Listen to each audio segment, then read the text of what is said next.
Lab number 12 three phase wound rotor asynchronous motor features measurement. इसे asynchronous motor भी कहते हैं और इंडक्शन मोटर भी कहते हैं।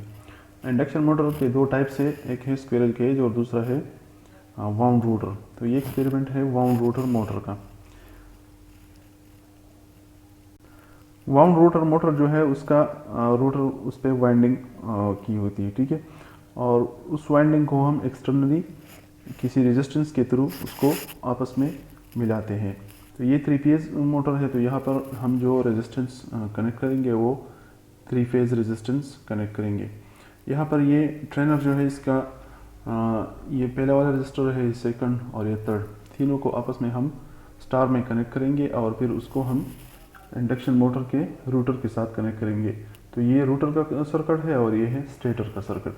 फिर इसके साथ हम पावर गेज कपल करेंगे और पावर गेज का जो सर्किट है वो पिछले एक्सपेरिमेंट्स में मैं बार बार इसको एक्सप्लेन कर चुका हूँ, उसकी ज़रूरत नहीं है। यहाँ पर हम स्टेटर सर्किट का जो वायरिंग है उसको चेक करेंगे और रूटर सर्किट का जो वायरिंग है उसको हम चेक करेंगे, ठीक है। जब हम मोटर को स्टार्ट करते हैं तो इनिशियल जो ये इसका रूटर वाइंडिंग है इसको हम शॉर्ट करते हैं थ्रू रेजिस्टेंस, लेकिन ये रेजिस्टेंस जो है इसकी वैल्यू मैक्सिमम होनी चाहिए, क्योंकि अगर इसकी वैल्यू 0 पर हो तो ये रूटर सर्किट जो है स्टार्ट में ये मतलब स्टैंड स्टिल स्टॉप कंडीशन में होता है। तो स्टेटर वाइंडिंग की वजह से रूटर वाइंडिंग में ईएमएफ पैदा होता है, जिसकी वजह से बहुत हैवी करंट फ्लो करता है, तो रूटर वाइंडिंग जल भी सकती है। तो इसलिए हम स्टार्ट में इसके साथ हाई रेजिस्टेंस कनेक्ट करेंगे और फिर जब मोटर अपने मैक्सिमम पोजीशन पे रनिंग पोजीशन पे जाए तो फिर उसके बाद हम ग्रेजुअली ये रेजिस्टेंस कम करके मोटर की स्पीड को चेंज कर दें, ठीक है।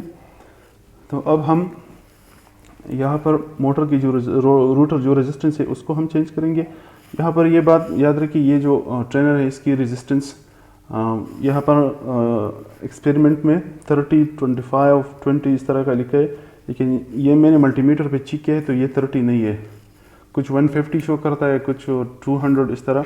तो ये रेजिस्टेंस सारे एक जैसे नहीं है, ठीक है। तो इसको हम ग्रेजुअली चेंज करेंगे और इसको ज्यूम करेंगे कि ये 30 है, फिर सेकंड है पे 25, 20 इस तरह ये ग्रेजुअली डिक्रीज हो रहा है। तो उसी हिसाब से हम इसको ये अपने हिसाब से वैल्यूज देंगे और फिर जो स्टेटर का करंट है यहाँ पर जो मोटर का करंट है वो नोट करेंगे। फिर उसके बाद मोटर का जो टार्क है वो वहाँ टेकोमीटर से चेक करेंगे। फिर पावर फैक्टर है, तो पावर फैक्टर के लिए यहाँ पर मैंने ये वाला मीटर कनेक्ट किया है। एक मीटर पावर मेजर करने के लिए लगाया हुआ है और दूसरा मीटर जो है वो पावर फैक्टर मेजर करने के लिए। फिर उसके बाद है स्पीड, तो आरपीएम भी चेक करेंगे कि रेजिस्टेंस रूटर सर्किट की जो रेजिस्टेंस है उसको चेंज करने से करंट, टार्क, पावर फैक्टर और स्पीड पर क्या क्या असरात होते हैं। अब मोटर का जो कनेक्शन है वायरिंग डायग्राम एक्सपेरिमेंट का, इसमें हम क्या करते हैं कि एक पेज पर हम वाट मीटर लगाते हैं और दूसरे पेज पर भी वाट मीटर लगाते हैं। इन्होंने यहाँ पर पावर फैक्टर मीटर शो किया हुआ है, इसको न्यूट्रल के साथ कनेक्ट किया है, लेकिन हमारे पास जो पावर मीटर है उसमें पावर फैक्टर के लिए ऑप्शन होता है, तो इसको हम पावर फैक्टर के लिए यूज़ करेंगे, पावर फैक्टर मेजर करने के लिए, और इसको पावर मेजर करने के लिए यूज़ करेंगे। फिर उसके बाद सीरीज़ में एम्पियर मीटर लगाएंगे और फिर वोल्ट मीटर। तो जो यहाँ पर मैं सप्लाई ले रहा हूँ यहाँ से, तो यहाँ पर ऑलरेडी 3 वोल्ट मीटर लगे हुए हैं, तो यहाँ पर दोबारा वोल्ट मीटर कनेक्शन की ज़रूरत नहीं है। फिर उसके बाद है मोटर सर्किट, और मोटर के साथ मैकेनिकली हम यहाँ पर पावर गेज कनेक्ट करेंगे। जो पावर गेज का सर्किट है उसमें वोल्ट मीटर, तो वोल्ट मीटर की ज़रूरत नहीं है। पावर गेज करंट उसकी भी कोई ख़ास यहाँ पर ज़रूरत नहीं है, लेकिन मैं बस एम्पियर मीटर लगाता हूँ, ठीक है। टेबल में नोट करने की ज़रूरत नहीं है यहाँ। फिर उसके बाद लोड रेजिस्टेंस है, तो लोड रेजिस्टेंस हम ग्रेजुअली चेंज करेंगे। यहाँ पर ये जो लोड रेजिस्टेंस है ये हम लो करेंगे तो करंट ज़्यादा फ्लो करेगा। करंट ज़्यादा फ्लो करने से जनरेटर पर लोड पड़ेगा और उस जनरेटर का लोड यह डायरेक्टली ये कपल है, तो इस पर मोटर पर भी जनरेटर का लोड पड़ेगा, जिसकी वजह से मोटर के जो आरपीएम है वो चेंज हो जाएंगे, ठीक है। अब ये जो सर्किट है इसमें एक पेज हम डायरेक्ट मोटर के साथ कनेक्ट करते हैं, ठीक है, और 2 पेजेस जो रह जाते हैं उस पर वाट मीटर्स लगाते हैं। तो ये वाला पेज यहाँ पर मैंने आप ज़रा ये चेक करें, ये जो रेड वायर है ये यहाँ पर यू से मैंने लिया हुआ है और यहाँ पर ये रेड वायर डायरेक्ट मैंने मोटर के यू वाले वायर के साथ कनेक्ट किया है। ठीक है, ये मोटर की रेटिंग्स है 120 वाट और वोल्टेज अप्लाइड वोल्टेज कितना है 220 वोल्ट, ये आरपीएम है और ये मैक्सिमम करंट है मोटर का। ठीक है, ये 3 फेज़ मोटर है और इसका जो इंटरनल कनेक्शन है वो डेल्टा में हो चुका है, क्योंकि डेल्टा में न्यूट्रल वायर नहीं होता, स्टार में हम न्यूट्रल वायर कनेक्ट करते हैं। ठीक है, तो ये वाला वायर मैंने डायरेक्ट सप्लाई के साथ कनेक्ट किया हुआ है, इसको हम साइड पर रखते हैं। फिर उसके बाद है दूसरा जो वायर है ये वाला, ये ब्लू वायर, ये यहाँ पर मैंने W से लिया हुआ है। ठीक है, ये वायर यहाँ पर मैंने W से यहाँ लिया हुआ है सेकंड फेज। अब इस सेकंड फेज को यहाँ पर मैंने वाटमीटर के साथ कनेक्ट किया हुआ है।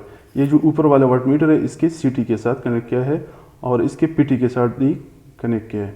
ठीक है, PT का जो दूसरा साइड है उसको मैंने यहाँ पर न्यूट्रल के साथ कनेक्ट किया है, क्योंकि इसको हम पैरेलल में कनेक्ट करते हैं। तो ये नीचे इनके साथ इसको मैंने कनेक्ट किया हुआ है। ठीक है, फिर CT का जो दूसरा साइड है इसको मैंने यहाँ पर ये वाला वायर है, इस वायर को यहाँ पर मैंने डायरेक्ट मोटर के साथ कनेक्ट किया हुआ है। फिर उसके बाद जो तीसरा पेज रहता है ये येलो वाला, ऊपर वाला हो गया, अब इसके बाद है नीचे वाला।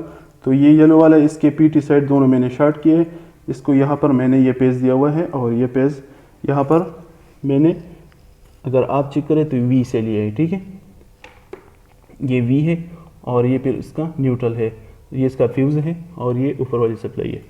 तो इसको मैंने V से यहाँ पर ये येलो वायर दिया हुआ है। फिर इसका जो PT है इसको मैंने यहाँ ब्लू वायर के थ्रू यहाँ न्यूट्रल के साथ कनेक्ट किया हुआ है। ये जो नीचे ब्लू दिखाई दे रहा है ये वाला, ये न्यूट्रल के साथ मैंने कनेक्ट किया। फिर उसके बाद इसका जो CT है, CT को यहाँ मैंने एम्पियर मीटर के साथ कनेक्ट किया है। ये येलो जो वायर है इसको मैंने यहाँ CT से लेके एम्पियर मीटर के साथ कनेक्ट किया हुआ है और एम्पियर मीटर से इसको यहाँ पर मैंने तीसरी पेज के साथ यहाँ पर कनेक्ट किया हुआ है। ठीक है, V के साथ। तो ये मोटर के स्टेटर का कनेक्शन है। फिर उसके बाद है रूटर। तो यहाँ पर ये एक पेज है, दूसरा पेज है ये, और ये तीसरा पेज है। ये तीनों पेजेस है और ये न्यूट्रल है। ठीक है, तो ये तीनों पेजेस मैंने यहाँ पर वो जो सर्किट है रेजिस्टेंस, 3 रेजिस्टेंस इसको मैंने स्टार में कनेक्ट किया हुआ है। तो ये 2 फेजेस मैंने यहाँ पर डायरेक्ट कनेक्ट किए हुए हैं, ये वाला और ये वाला। और ये जो थर्ड फेज है ये वाला, इसके साथ मैंने सीरीज़ में एम्पियर मीटर कनेक्ट किया हुआ है। ये वैल्यूज़ नोट करने की ज़रूरत नहीं है, लेकिन ये इसलिए लगाते हैं कि करंट मैक्सिमम वैल्यू से ज़्यादा ना हो जाए। ठीक है, इसको करंट को हम चेक करते हैं।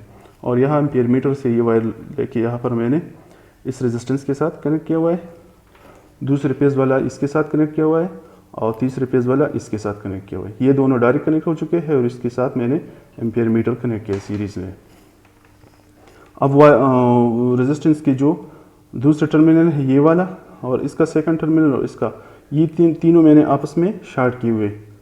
ठीक है, तो ये एक स्टार कनेक्शन बन चुका है। सही है।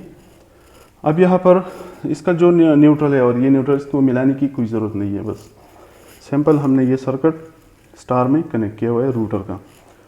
अब हम मोटर को रन करते हैं और इसका जो पावर है यहाँ से पावर मेजर करेंगे, ऊपर यहाँ से पावर फैक्टर मेजर करेंगे, यहाँ पर लोड करंट मेजर करेंगे और वहाँ पर हम स्पीड टार्क वो मेजर करेंगे। ठीक है, वहाँ पर लोड चेंज करेंगे तो उस हिसाब से स्पीड और उसमें चेंज आएगा।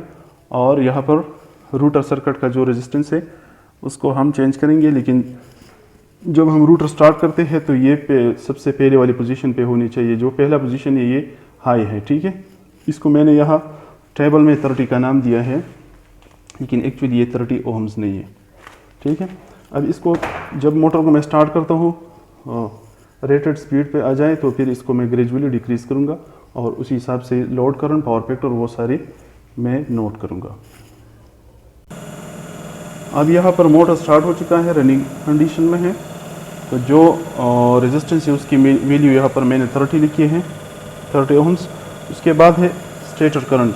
तो स्टेटर करंट कितना है 0.421। उसके बाद है टार्क।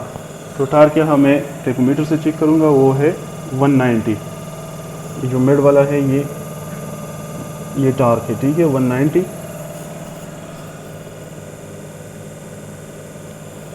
पावर फैक्टर वो यहाँ से मैं मेजर करता हूँ 0.71। स्पीड, तो स्पीड है 1195। और यहाँ पर मैंने पावर नहीं लिखा है, पावर इनपुट वो है 21.4 वाट्स। अब यहाँ पर इस रेजिस्टेंस को मैं ग्रेजुअली डिक्रीज़ करता हूँ। अगर इसको हम मिनिमम पे स्टार्ट में रखेंगे तो हेवी करंट फ्लो होने की वजह से ये रूटर का वाइंडिंग जो है वो जल सकता है। इसको मैं ग्रेजुअली डिक्रीज़ करता हूँ। चलो इसको लिखते हैं हम 25। अब जो करंट है वो है 0.426 और टार्क है 206। टार्क इंक्रीज़ हो गया। पावर फैक्टर है 0.73। पावर फैक्टर भी इंक्रीज़ हो गया, 0.71 से 0.73 हो गया। और स्पीड जो है वो 1303। तो आरपीएम भी चेंज हो गया, इंक्रीज़ हो गया। और पावर जो है वो है 21.6, मतलब अब पावर भी ज़्यादा ले रहा है। अब इसको ग्रेजुअली मैं और डिक्रीज़ कर रहा हूँ। इसको मैं लिखता हूँ 20 ओम्स। अच्छा, लीनियर करंट जो है 0.424 और के बाद है टार्क 212। पावर फैक्टर 0.736, वो भी इतना चेंज नहीं हो रहा। फिर उसके बाद है स्पीड 1342, स्पीड इंक्रीज़ हो गया थोड़ा बहुत। और पावर जो है वो 21.5। अब इसमें बहुत मामूली चेंजेस आएंगे, ठीक है, क्योंकि ये जो रेजिस्टेंस है ये भी उस हिसाब से चेंज नहीं हो रहे जिस तरह होने चाहिए। इसको लिखते हैं हम 15 ओम्स। यहाँ 15 ओम्स में लिखता हूँ। ये है 0 पॉइंट, करंट भी इतना चेंज नहीं हो रहा, वही सेम है। और टार्क है 215, थोड़ी बहुत तब्दीली आ गई है। पावर फैक्टर है 0.738 और स्पीड जो है वो है 1360। स्पीड में भी मामूली इजाफा गया है, ठीक है। और पावर है 21.6।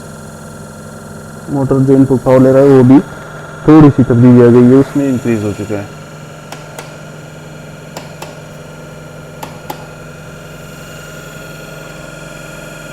जीरो पॉइंट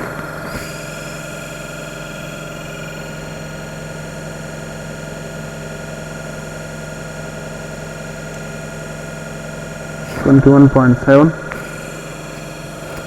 पावर 21.7 हो गया। इसको मैं लिखता हूँ 10 ओम्स और जो करंट है वो भी सेम है। बहुत सी मामूली तब्दीली आ रही है पावर में, करंट में तब्दीली नहीं आ रही।